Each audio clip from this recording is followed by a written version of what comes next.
As we celebrate our 142nd anniversary, I believe we're uniquely placed to build on our many, many achievements, which Kevin outlined in his remarks and which, as you can see, are set out in the annual report. As your new president, I'm proud to have been an active member of the Institute for nearly 40 years. I am deeply and personally grateful to the Institute for the knowledge and support it has given me personally throughout my career, and I look forward to continuing the delivery of the Institute's strategic purpose, which, as I'm sure you know, is to lead the reprofessionalisation of UK banking, contributing through this to rebuilding confidence and trust in banks and bankers and restoring pride in the banking profession.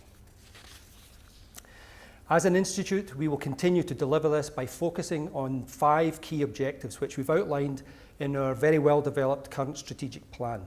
Namely, 1, enhancing the reputation of the Institute and the profile and value of members achieving chartered status.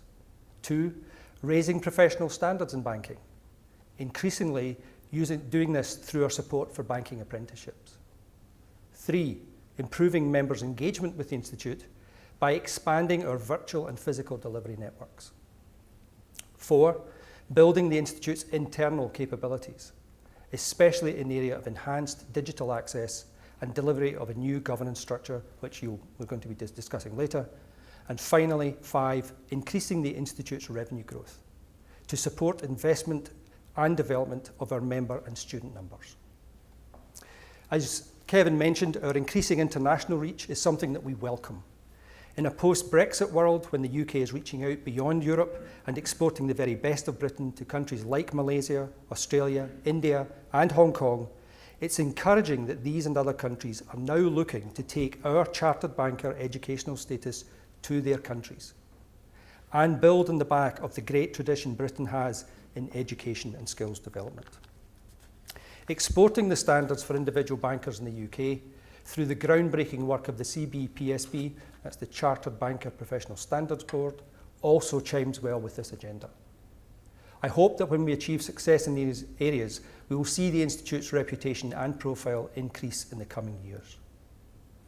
As you can see from these 5 major objectives, there is much to do, but we shouldn't forget to celebrate the success of our Institute in the UK and internationally that has been made over the past 2 years.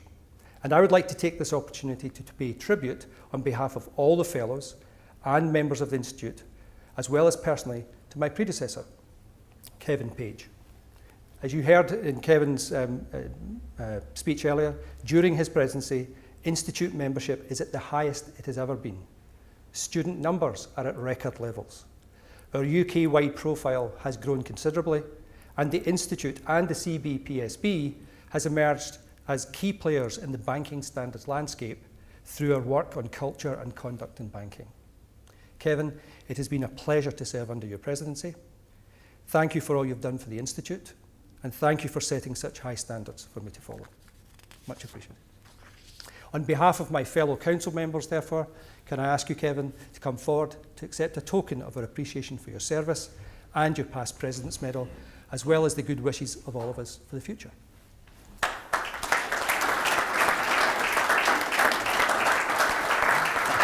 Well done.